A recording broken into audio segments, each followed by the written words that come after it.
क्या आपने कभी सोचा है कि आप हर दिन लगभग 25,000 बार सांस लेते हैं, लेकिन फिर भी आप सही तरीके से सांस नहीं लेते हैं? क्या आपने कभी इस बात पर ध्यान दिया है कि जिस चीज पर आपकी जिंदगी टिकी हुई है, वही सबसे ज्यादा अनदेखी की जाती है? क्या आप जानते हैं कि गलत तरीके से सांस लेना आपकी बॉडी की हर सिस्टम को नुकसान पहुंचा सकता है, और सही तरीके से सांस लेना आपकी नींद, आपकी एनर्जी, आपकी मेंटल हेल्थ और यहां तक कि आपकी उम्र पर भी असर डाल सकता है?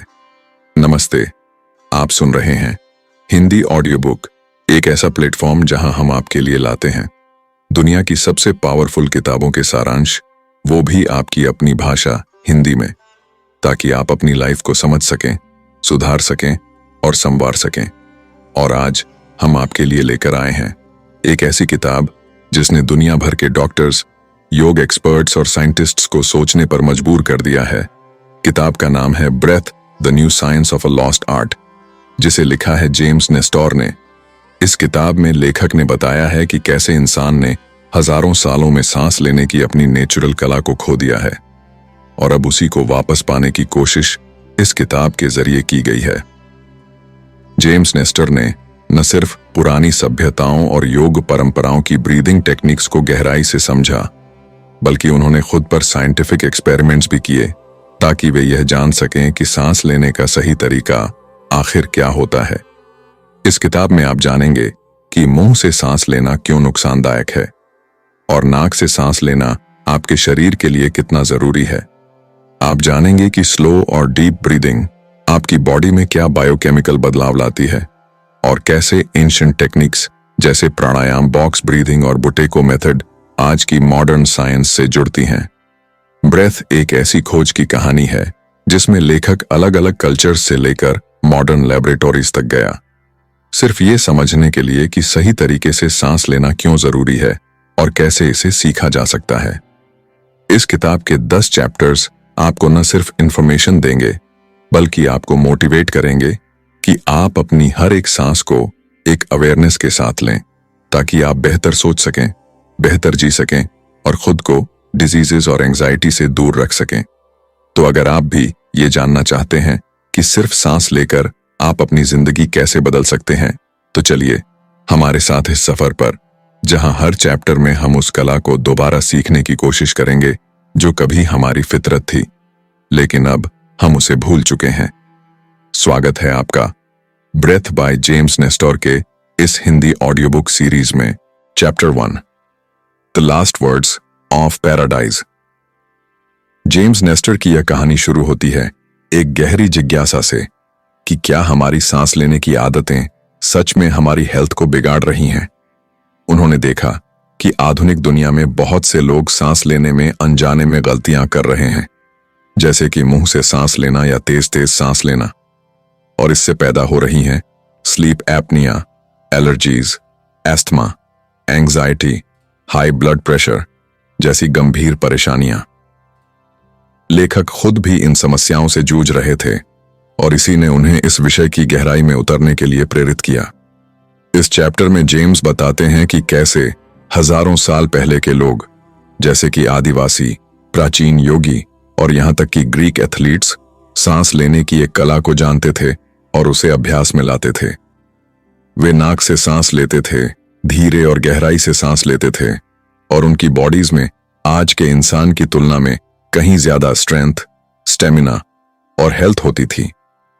जेम्स कुछ शॉकिंग डिस्कवरीज साझा करते हैं, जैसे कि जब उन्होंने पुराने स्कल्स की स्टडी की तो पता चला कि आज के इंसान की नेजल कैविटी पहले से छोटी होती जा रही है। हमारे जबड़े सिकुड़ रहे हैं, हमारे दांत टेढ़े हो रहे हैं, और इसका सीधा कनेक्शन है मुंह से सांस लेने की आदत से। उनका कहना है कि हमने अपनी खुद की बॉडी को बिगाड़ लिया है क्योंकि हम उस नेचुरल ब्रीदिंग सिस्टम को भूल चुके हैं जिसे प्रकृति ने हमारे लिए डिजाइन किया था। इस चैप्टर में जेम्स नॉर्थ अमेरिका के एक अबैंडन्ड चर्च में ब्रीदिंग रिसर्चर्स के साथ मिलते हैं, जहां पर वह एक बड़ा एक्सपेरिमेंट शुरू करते हैं। वे अपने एक साथी के साथ 10 दिनों तक जानबूझकर सिर्फ मुंह से सांस लेते हैं और फिर देखते हैं कि इसका उनके शरीर और दिमाग पर क्या असर होता है। परिणाम चौंकाने वाले होते हैं। उनकी नींद खराब हो जाती है, उनका ब्लड प्रेशर बढ़ जाता है और वे अधिक एंग्शियस और थके हुए महसूस करते हैं। यह चैप्टर हमें यह समझाने की कोशिश करता है कि नाक से सांस लेना सिर्फ एक आदत नहीं, बल्कि एक विज्ञान है, एक कला है जो हमें वापस सीखनी होगी। अगर हम अपनी हेल्थ और लाइफ को बेहतर बनाना चाहते हैं तो इस पुराने खोए हुए पैराडाइज की आखिरी आवाज यही कहती है, नाक से सांस लो, धीरे सांस लो और होश के साथ सांस लो, क्योंकि यही हमारी खोई हुई ताकत का पहला दरवाजा है। Chapter 2, the most important lost art. इस चैप्टर में जेम्स नेस्टोर हमें एक ऐसी कला से रूबरू कराते हैं जो इंसान के अस्तित्व के लिए उतनी ही जरूरी है जितनी कि खाना या पानी, लेकिन जिसे हम भूल चुके हैं, सही तरीके से सांस लेना। वे बताते हैं कि ब्रीदिंग कोई साधारण प्रक्रिया नहीं, बल्कि एक लॉस्ट आर्ट है जो समय के साथ खोती चली गई। प्राचीन समय में सांस लेना एक सचेत क्रिया हुआ करती थी, जिसे साधु संतों, योगियों और मार्शल आर्ट्स के मास्टर्स ने एक कौशल की तरह सीखा और सिखाया था। लेकिन जैसे जैसे इंसान ने मॉडर्नाइजेशन को अपनाया, वैसे वैसे हमने इस कला को अनदेखा कर दिया। जेम्स बताते हैं कि आज के समय में लगभग 90% लोग गलत तरीके से सांस लेते हैं, जिसकी वजह से शरीर में ऑक्सीजन का स्तर बिगड़ जाता है और कार्बन डाइऑक्साइड की मात्रा असंतुलित हो जाती है। यह असंतुलन कई शारीरिक और मानसिक बीमारियों का कारण बनता है। वे बताते हैं कि एंशिएंट कल्चर्स जैसे कि हिंदू प्राणायाम, तिब्बती तुमो ब्रीदिंग और चीनी क्यूगोंग जैसी परंपराओं में सांस को ऊर्जा का मुख्य स्रोत माना गया है, लेकिन पश्चिमी दुनिया ने इसे मेडिकल साइंस के अंडर एस्टिमेट में रखकर केवल फेफड़ों तक सीमित कर दिया। इस चैप्टर में जेम्स खुद पर ब्रीदिंग टेक्निक्स का प्रयोग करते हैं। वे कुछ दिनों तक फास्ट, शैलो और माउथ ब्रीदिंग करते हैं, जिससे उनके शरीर में कई तरह की समस्याएं उत्पन्न हो जाती हैं, सिर दर्द, थकावट, चिड़चिड़ापन और अनिद्रा। फिर वे धीरे धीरे एंशिएंट टेक्निक्स को अपनाते हैं, जैसे कि नाक से सांस लेना, स्लो और रिदमिक ब्रीदिंग करना, और महसूस करते हैं कि उनका शरीर और मन एक अलग स्तर पर शांत और संतुलित हो रहा है।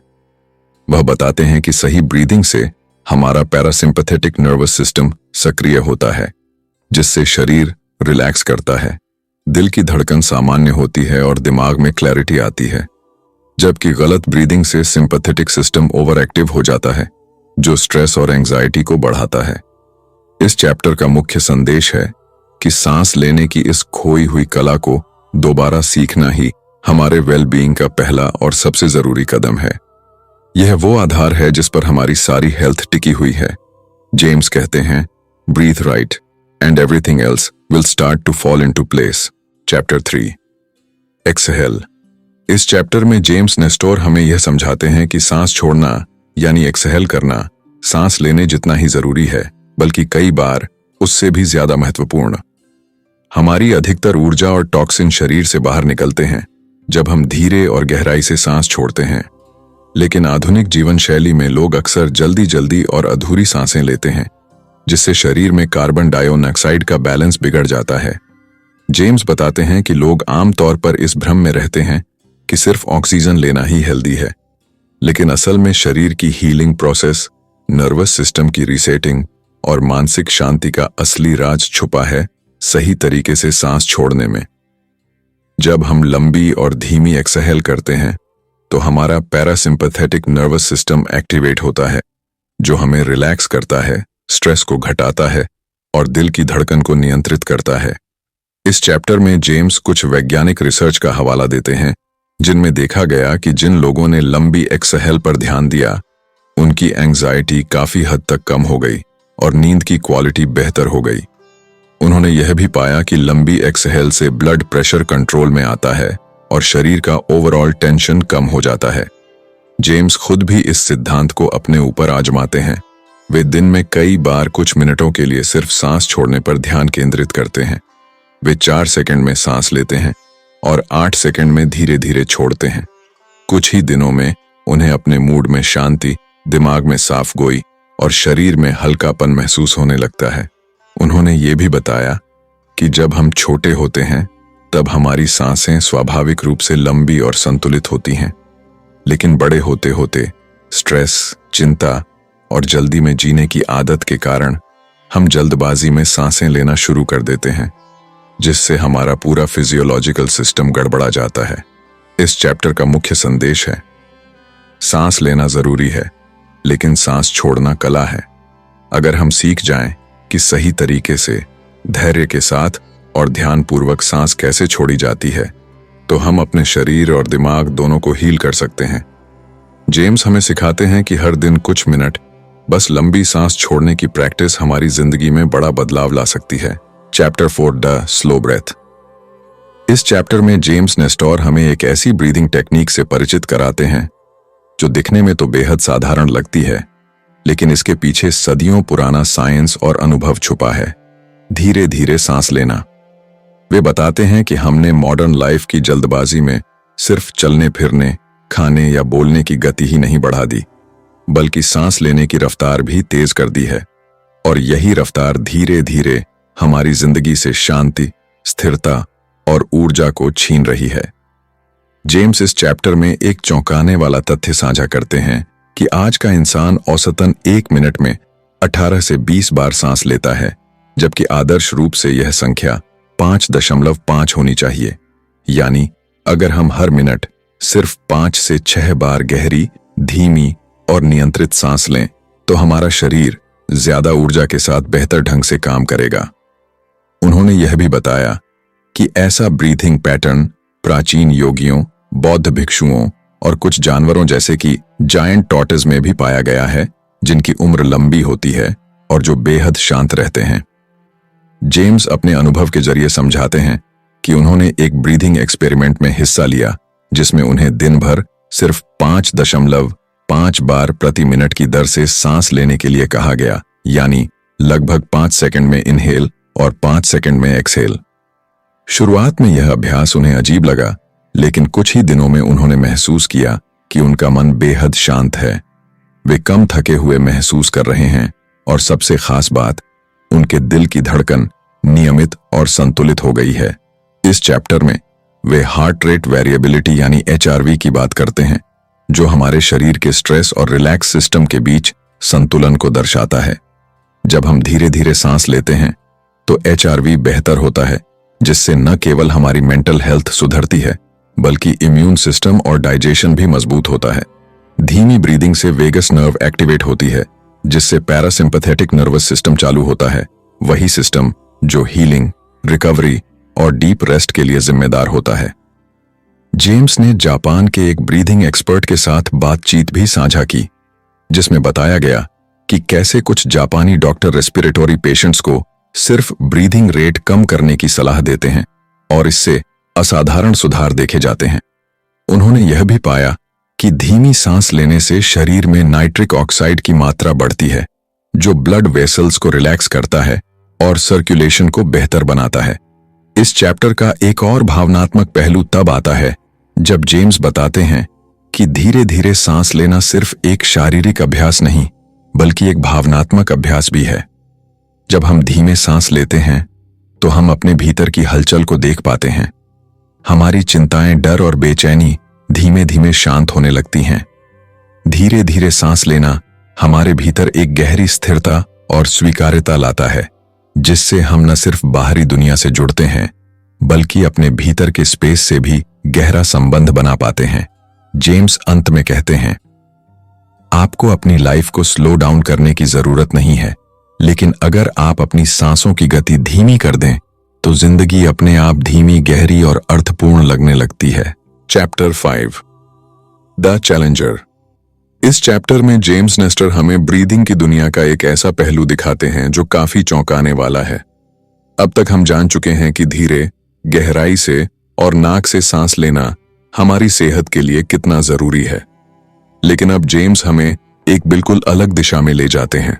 वो बताते हैं कि ब्रीदिंग सिर्फ एक हेल्थ प्रैक्टिस नहीं, बल्कि एक चैलेंज भी है, एक ऐसा अभ्यास जो शरीर को सीमाओं तक ले जाकर हमें स्ट्रांग, रेजिलिएंट और मेंटली फोकस्ड बना सकता है।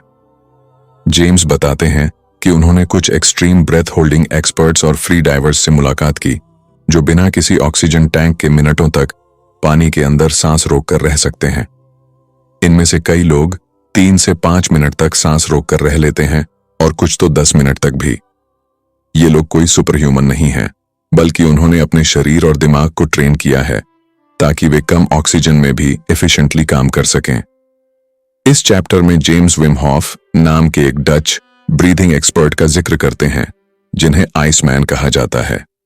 विम हॉफ ने बर्फ में डूबे रहने, माइनस तापमान पर शर्ट के बिना पहाड़ चढ़ने और कोल्ड एक्सपोजर के बीच सांस को कंट्रोल करके शरीर के इम्यून सिस्टम को रेगुलेट करने जैसी अद्भुत क्षमताएं विकसित की हैं। उनका ब्रीथिंग मेथड इंटेंस है। इसमें पहले तेजी से बार बार सांस लेना, फिर उसे रोकना और फिर धीरे धीरे छोड़ना शामिल है। ये ब्रीथिंग टेक्निक शरीर में एड्रेनलिन रिलीज करती है, जिससे इंटरनल टेम्परेचर बढ़ता है और इम्यून सिस्टम एक्टिव होता है। जेम्स खुद भी विम हॉफ के साथ ट्रेनिंग करते हैं। शुरुआत में उन्हें डिजीनेस, पसीना और बेचैनी होती है, लेकिन जब वे लगातार इस अभ्यास को करते हैं तो उन्हें महसूस होता है कि उनका शरीर और मन एक नई ताकत से भर गया है। उन्हें ठंड कम लगती है, डर कम होता है और वह ज्यादा फोकस्ड और एनर्जाइज्ड महसूस करते हैं। इस चैप्टर में एक अहम वैज्ञानिक बात यह भी सामने आती है कि हम जितना कम सांस लेते हैं उतना बेहतर, क्योंकि इससे शरीर कार्बन डाइऑक्साइड को टॉलरेट करना सीखता है और सेल्स में ऑक्सीजन का डिलीवरी और एफिशिएंट हो जाता है। यह समझ बहुत जरूरी है, क्योंकि हम में से ज्यादातर लोग जरूरत से ज्यादा सांस लेते हैं और इस आदत से हमारे सेल्स तक ऑक्सीजन पहुंचने में बाधा आती है। जेम्स ब्रीदिंग को एक स्पोर्ट्स की तरह डिस्क्राइब करते हैं। जैसे मसल्स को एक्सरसाइज की जरूरत होती है, वैसे ही लंग्स और डायफ्राम को भी एक्सरसाइज की जरूरत है। और ये एक्सरसाइज तब होती है जब हम सांस को थोड़ी देर के लिए रोकते हैं, उसे कंट्रोल करते हैं और अपनी कैपेसिटी को बढ़ाते हैं। यही वजह है कि एंशिएंट वॉरियर्स, योगीज और मार्शल आर्टिस्ट्स सांस को एक डिसिप्लिन की तरह देखते थे। इस चैप्टर का अंतिम मैसेज बेहद प्रेरणादायक है। जेम्स कहते हैं कि ब्रीथिंग एक चैलेंज है, लेकिन ये वही चैलेंज है जो हमें अपने शरीर से बाहर नहीं बल्कि भीतर की ताकत से जोड़ता है। जब हम सांसों को काबू में रखना सीखते हैं तो हम अपने डर, थकान और कमजोरियों पर भी काबू पाना सीखते हैं। और यही वो मोमेंट होता है जब हम सिर्फ सरवाइव नहीं करते, हम ट्रूली लिव करते हैं। Chapter 6, the new science of a lost art. इस चैप्टर में जेम्स नेस्टोर हमें एक ऐसा सच बताते हैं जो सदियों से हमारे सामने होते हुए भी हम नजरअंदाज करते आ रहे हैं, कि ब्रीथिंग सिर्फ एक ऑटोमेटिक प्रक्रिया नहीं है, बल्कि एक खोई हुई कला है जिसे विज्ञान अब दोबारा खोज रहा है। वे बताते हैं कि कैसे आज की मेडिकल साइंस भी धीरे धीरे इस एंशिएंट विजडम की ओर लौट रही है, जिसमें सांस को एक पावरफुल टूल माना जाता है, हीलिंग के लिए, इम्यूनिटी के लिए और इवन मेंटल क्लैरिटी के लिए। जेम्स इस चैप्टर की शुरुआत एक मॉडर्न पल्मोनोलॉजिस्ट से मुलाकात से करते हैं, जो अपने मरीजों का इलाज दवाइयों की बजाय उनकी ब्रीदिंग पैटर्न को ठीक करके करता है। वे कहते हैं कि हमारी ज्यादातर हेल्थ प्रॉब्लम्स जैसे asthma, anxiety, blood pressure, sleep apnea, इन सब का कोर कनेक्शन हमारी सांस लेने की गलत आदतों से जुड़ा है। जब हम मुंह से जल्दी जल्दी उथली सांस लेते हैं तो हमारा नर्वस सिस्टम बार बार अलर्ट मोड में चला जाता है और इसी से जुड़ता है क्रॉनिक स्ट्रेस। चैप्टर में जेम्स बताते हैं कि कई वेस्टर्न हॉस्पिटल्स अब बुटेको ब्रीदिंग और प्राणायामा जैसी टेक्निक्स को अपनाने लगे हैं। इनमें खासकर कार्बन डाइऑक्साइड को रोकने और नेजल ब्रीदिंग पर जोर दिया जाता है। जेम्स ने खुद इस नई साइंस को खुद पर अप्लाई किया और उन्होंने पाया कि जैसे ही उन्होंने नेजल ब्रीदिंग और कंट्रोल्ड एक्सहेल्स को अपनाया, उनकी नींद सुधरी, ब्लड प्रेशर नॉर्मल हुआ और उनका वेट भी स्टेबल हो गया। वे यह भी बताते हैं कि मॉडर्न रिसर्च अब यह साबित कर रही है कि नाइट्रिक ऑक्साइड, जो सिर्फ नाक से सांस लेने पर बनता है, वह एक पावरफुल मॉलिक्यूल है जो ब्लड सर्कुलेशन को बेहतर बनाता है, इम्यूनिटी को स्ट्रॉन्ग करता है और यहां तक कि वायरसेस से लड़ने में भी मदद करता है। यही वजह है कि नाक से सांस लेना सिर्फ एक आदत नहीं, बल्कि एक बायोलॉजी बेस्ड प्रोटोकॉल है। इस चैप्टर में वे कुछ शॉकिंग एक्सपेरिमेंट्स का जिक्र करते हैं, जिसमें वॉलंटियर्स की नाक बंद कर उन्हें मुंह से सांस लेने को मजबूर किया गया। नतीजा ये निकला कि कुछ ही दिनों में उनकी स्लीप क्वालिटी खराब हो गई, स्नोरिंग शुरू हो गई और उनका ब्लड प्रेशर बढ़ गया। वहीं जब उन्हीं लोगों को वापस नेजल ब्रीदिंग पर लाया गया तो सब कुछ ठीक होने लगा। नींद बेहतर हो गई, एनर्जी लेवल सुधर गए और दिमाग क्लैरिटी से भर गया। जेम्स कहते हैं कि हम सांस लेना भूल चुके हैं, लेकिन ये कला कहीं गई नहीं है, बस दब गई है। और अब वक्त आ गया है कि हम इसे फिर से सीखें, क्योंकि सही सांस न केवल हमें डिजीजेस से बचा सकती है, बल्कि हमें एक काल्म, फोकस्ड और एनर्जेटिक जीवन भी दे सकती है। ब्रीदिंग एक लॉस्ट आर्ट है, लेकिन इसका फ्यूचर बेहद ब्राइट है। साइंस अब धीरे धीरे वही मान रहा है जो सदियों पहले योगीज और हीलर्स कहते थे कि जीवन का राज सांस में है। Chapter 7, morphing the skull. इस चैप्टर में जेम्स नेस्टोर हमारे चेहरे की बनावट और सांस के आपसी रिश्ते को उजागर करते हैं। वे बताते हैं कि इंसान की खोपड़ी यानी स्कल और जबड़े की बनावट आज से हजारों साल पहले के इंसानों से बिल्कुल अलग हो गई है, और इसका सबसे बड़ा कारण है हमारी ब्रीदिंग हैबिट्स और लाइफस्टाइल का बदल जाना। जेम्स बताते हैं कि प्राचीन इंसानों के स्कल की स्ट्रक्चर ज्यादा चौड़ी, मजबूत और संतुलित होती थी। उनके जबड़े चौड़े होते थे, दांत सीध में और नाक की हड्डी खुली हुई।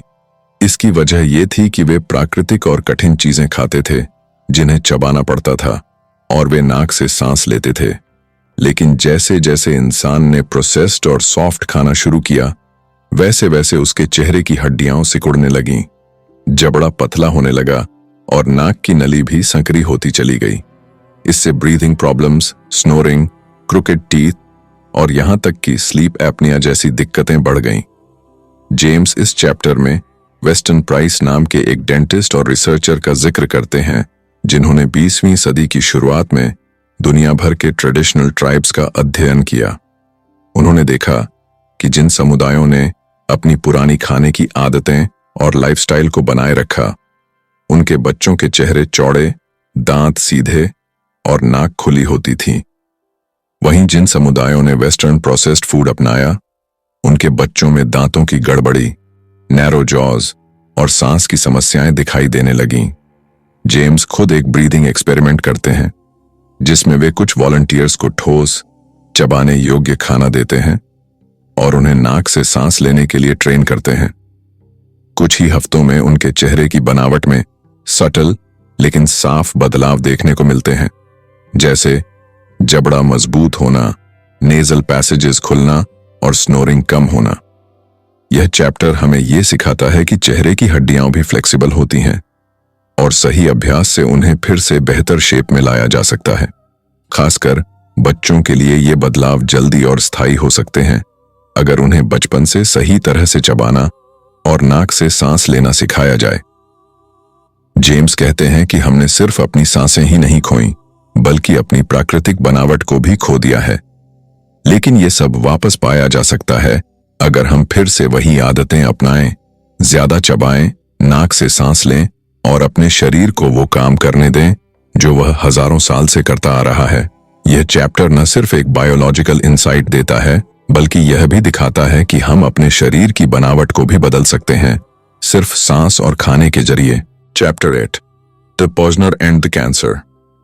इस चैप्टर में जेम्स नेस्टर हमें दिखाते हैं कि ब्रीदिंग सिर्फ रिलैक्सेशन या एनर्जी से जुड़ी चीज नहीं है, बल्कि यह हमारे शरीर के भीतर चल रहे गंभीर बायोलॉजिकल प्रोसेसेस को भी प्रभावित करती है। वे बताते हैं कि अगर हम गलत तरीके से सांस लेते हैं, जैसे मुंह से, तेजी से और बार बार, तो यह हमारे शरीर में जहर की तरह काम कर सकता है और लंबे समय में सीरियस डिजीजेस जैसे कि high blood pressure, heart disease और यहां तक कि कैंसर का कारण भी बन सकता है। जेम्स बताते हैं कि जब हम जरूरत से ज्यादा तेजी से सांस लेते हैं, तो हम जरूरत से ज्यादा ऑक्सीजन ले लेते हैं और कार्बन डाइऑक्साइड को बहुत जल्दी बाहर निकाल देते हैं। लेकिन बहुत कम लोग जानते हैं कि कार्बन डाइऑक्साइड सिर्फ एक वेस्ट प्रोडक्ट नहीं है, बल्कि यह हमारे शरीर के लिए जरूरी है।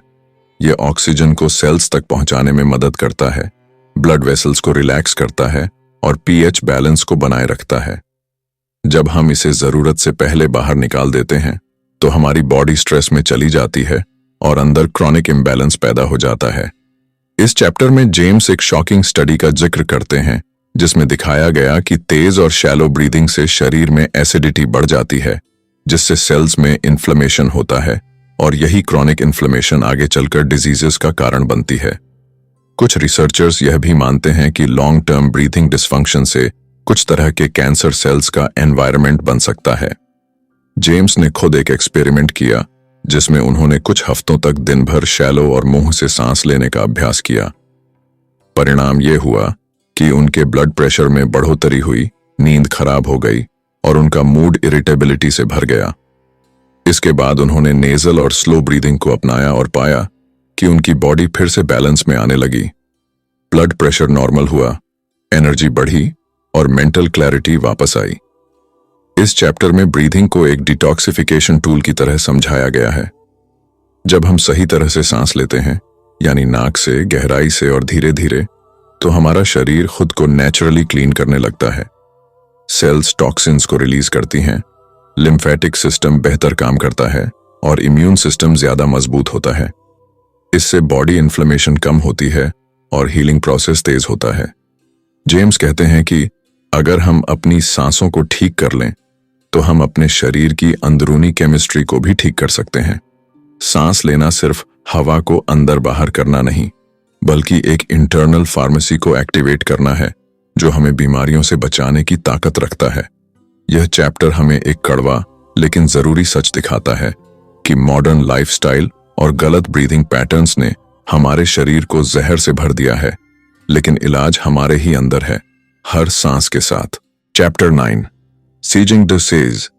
इस चैप्टर में जेम्स नेस्टर हमें ब्रीदिंग के उस पहलू की ओर ले जाते हैं जिसे अब तक साइंस ने बहुत कम समझा था, यानी स्पिरिचुअल और मिस्टिकल एक्सपीरियंसेस का संबंध सांस से कैसे होता है। वे बताते हैं कि अलग अलग संस्कृतियों में, चाहे वह इंडियन योगीज हों, टिबेटन मंक्स हों, अफ्रीकन शामन्स हों या अमेज़न के जंगलों में रहने वाले लोग, सभी ने सांस को एक डिवाइन माध्यम माना है जिससे हायर स्टेट्स ऑफ कॉन्शियसनेस को पाया जा सकता है। जेम्स एक फैसिनेटिंग जर्नी पर जाते हैं जहां वे कुछ ऐसे लोगों से मिलते हैं जो एंशिएंट ब्रेथ वर्क टेक्निक्स को आज भी साधना के रूप में अपनाते हैं। इनमें से एक टेक्निक है होलोट्रोपिक ब्रेथ वर्क, जिसे स्टैनिस्लाव ग्रोफ ने विकसित किया था। इसमें तेज, गहरी और रिदमिक ब्रीदिंग की मदद से व्यक्ति ऑल्टर्ड स्टेट ऑफ कॉन्शियसनेस में पहुंच जाता है। ऐसा ट्रांस जिसमें हेलुसिनेशंस, सप्रेस्ड इमोशंस और इवन स्पिरिचुअल विजन्स तक देखे जा सकते हैं। यह टेक्निक बिना किसी एक्सटर्नल सब्सटेंस के सिर्फ सांस की ताकत से एक साइकेडेलिक एक्सपीरियंस देती है। जेम्स खुद भी इस प्रक्रिया का हिस्सा बनते हैं। जैसे जैसे वे तेजी से सांस लेते हैं, उन्हें अपने शरीर में गर्माहट महसूस होती है, पुरानी इमोशंस उभरने लगती हैं और फिर एक गहरा काल्मनेस आता है। उन्हें लगता है जैसे वे किसी दूसरी दुनिया में पहुंच गए हैं, जहां समय रुक जाता है, शरीर हल्का हो जाता है और मन एकदम शुद्ध हो जाता है। उनके अनुसार यह अनुभव इंटेंस, इमोशनल और डीपली हीलिंग था। इस चैप्टर में जेम्स बताते हैं कि ब्रीथिंग सिर्फ फिजिकल नहीं है, ये एक ब्रिज है बॉडी और माइंड के बीच, और उससे आगे स्पिरिट के साथ भी जुड़ने का जरिया। उन्होंने देखा कि जो लोग लंबे समय तक कंट्रोल्ड ब्रेथ वर्क का अभ्यास करते हैं, उनमें न सिर्फ इमोशनल स्टेबिलिटी और मेंटल पीस होता है, बल्कि उनकी लाइफ में एक अलग क्लैरिटी और पर्पस भी आ जाता है। जेम्स यह भी कहते हैं कि मॉडर्न साइंस अब इस बात को समझने लगी है कि breath work brain waves, nervous system और हार्मोन रिलीज को कैसे बदलता है। कुछ एमआरआई स्टडीज से यह साबित हुआ है कि डीप रिदमिक ब्रीदिंग से ब्रेन के वही हिस्से एक्टिवेट होते हैं जो डीप मेडिटेशन और प्रेयर के दौरान होते हैं। यह चैप्टर हमें बताता है कि सांस सिर्फ जिंदा रहने का जरिया नहीं है, यह हमारी आत्मा तक पहुंचने की राह भी बन सकती है। हम अपने अंदर की दुनिया को बदल सकते हैं, हीलिंग पा सकते हैं और उस शांति को महसूस कर सकते हैं जिसकी तलाश हमें बाहर ले जाती है, लेकिन जो भीतर ही थी, हर एक सांस के साथ। Chapter 10, a breath on of life. इस आखिरी चैप्टर में जेम्स नेस्टर उन सारी लर्निंग्स को एक साथ जोड़ते हैं जो उन्होंने अपनी सांस की यात्रा में सीखी हैं। वे बताते हैं कि सांस लेना हमारे शरीर और दिमाग दोनों के लिए फाउंडेशन की तरह है, जैसे इमारत की नींव। अगर ये नींव गलत हो तो ऊपर कुछ भी मजबूत नहीं बन सकता। लेकिन अगर हम सही तरीके से सांस लें तो न सिर्फ हमारी हेल्थ सुधरती है, बल्कि हमारा माइंड भी शांत और क्लियर हो जाता है। जेम्स बताते हैं कि उन्होंने ब्रीदिंग को लेकर जितने भी एक्सपेरिमेंट्स किए, चाहे वह नेजल वर्सेस माउथ ब्रीदिंग हो या ब्रेथ होल्ड टेक्निक्स या फिर एंशिएंट योगिक प्रैक्टिसेस, सबका एक ही कॉमन मैसेज है। हमें धीमी, गहरी और नाक से सांस लेनी चाहिए। तेज, उथली और मुंह से सांस लेना हमारे शरीर को कैओस में डाल देता है, जबकि नियंत्रित और कॉन्शियस ब्रीदिंग हमें बैलेंस में लाती है। वे यह भी बताते हैं कि मॉडर्न मेडिकल साइंस अब धीरे धीरे उन बातों को मानने लगी है जिन्हें प्राचीन योगियों, ताओ मोंक्स और आयुर्वेदिक वैद्यों ने हजारों साल पहले समझ लिया था कि सांस केवल एक बायोलॉजिकल फंक्शन नहीं है, यह एक पावरफुल हीलिंग टूल है। जेम्स इस चैप्टर में कुछ आसान ब्रीदिंग प्रैक्टिसेस भी साझा करते हैं जिन्हें कोई भी कर सकता है, जैसे कि 4-7-8 टेक्निक, जिसमें आप 4 सेकंड सांस अंदर लेते हैं, 7 सेकंड तक रोकते हैं और फिर 8 सेकंड में धीरे धीरे छोड़ते हैं। यह टेक्निक एंजाइटी, इंसोम्निया और हाई ब्लड प्रेशर के लिए बहुत प्रभावी मानी जाती है। इसके अलावा वे बॉक्स ब्रीदिंग का भी जिक्र करते हैं, जो नेवी सील्स भी इस्तेमाल करते हैं। इसमें 4 सेकंड सांस लेना, 4 सेकंड रोकना, 4 सेकंड छोड़ना और 4 सेकंड रुकना शामिल है। यह टेक्निक स्ट्रेस कंट्रोल और मेंटल फोकस बढ़ाने के लिए बहुत कारगर है। जेम्स कहते हैं कि यह सब जानने और अनुभव करने के बाद अब वे सांस को किसी एक्सरसाइज या मेडिकल ट्रिक की तरह नहीं देखते, बल्कि एक फिलॉसफी की तरह मानते हैं, एक जीवन शैली की तरह जिसमें हर एक सांस का महत्व है। यह न सिर्फ शरीर को हील करती है, बल्कि जीवन को बदल देती है। यह आखिरी चैप्टर एक पावरफुल रिमाइंडर है कि हमारे पास पहले से ही एक ऐसा टूल है जो हमें डिजीजेस से बचा सकता है, फोकस दिला सकता है, डर कम कर सकता है और इवन हमें अंदर से जुड़ने का रास्ता दिखा सकता है, और वो है सांस। जेम्स कहते हैं कि अगर आप कुछ नहीं कर सकते तो भी बस एक चीज शुरू कीजिए, अपनी अगली सांस को महसूस करना। वहीं से ट्रांसफॉर्मेशन शुरू होता है, वहीं से हीलिंग और क्लैरिटी का रास्ता निकलता है। हर एक सांस में एक नई जिंदगी छुपी है। तो ये थी जेम्स नेस्टर की किताब ब्रेथ, एक ऐसी किताब जो हमें सांस लेने जैसी बुनियादी चीज के जरिए जिंदगी को दोबारा महसूस करने का मौका देती है।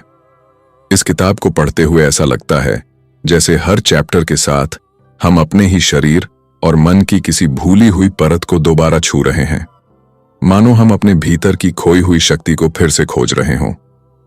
जेम्स नेस्टर ने scientific research, historical facts, ancient wisdom और पर्सनल एक्सपेरिमेंट्स को इतनी खूबसूरती से जोड़ा है कि हमें एहसास होता है कि सांस लेना केवल सर्वाइवल नहीं, बल्कि ट्रांसफॉर्मेशन का जरिया है। किताब के हर चैप्टर ने एक नया दरवाजा खोला, कभी नोज ब्रीदिंग की ताकत, कभी माउथ ब्रीदिंग की हानियां, कभी पेलियो एंसेस्टर्स की खोई हुई एनाटॉमिकल बनावट, तो कभी स्पिरिचुअल ब्रेथवर्क के जरिए कॉन्शियसनेस तक की यात्रा। मेरे लिए इस किताब का अनुभव डीपली पर्सनल रहा। हर एक टेक्निक, हर एक ब्रीदिंग पैटर्न को पढ़ते पढ़ते मैंने खुद अपनी सांसों को ऑब्जर्व करना शुरू किया, और यकीन मानिए, सिर्फ सांस पर ध्यान देने भर से मेरा शरीर हल्का, दिमाग शांत और दिल ज्यादा कनेक्टेड महसूस करने लगा। ये किताब एक जेंटल रिमाइंडर है कि जिस क्लैरिटी, एनर्जी और हीलिंग की हम तलाश में बाहर भटकते हैं, वो सब हमारे भीतर है, हमारी हर एक सांस में। अगर आप इस हिंदी ऑडियो बुक के साथ इस यात्रा पर साथ चले, तो मैं दिल से आपका धन्यवाद करता हूं। आपने सिर्फ एक किताब नहीं सुनी, आपने अपने शरीर और आत्मा की भाषा सुनी। आपने उस धीमे विस्पर को सुना जिसे हम ज्यादातर अनसुना कर देते हैं, अपने ही अंदर से उठती हुई उस आवाज को जो कहती है, धीरे सांस लो, मैं यहीं हूं, हमेशा से थी। अब जब ये सफर खत्म हो रहा है, तो ये सिर्फ एक समापन नहीं, बल्कि एक नई शुरुआत है।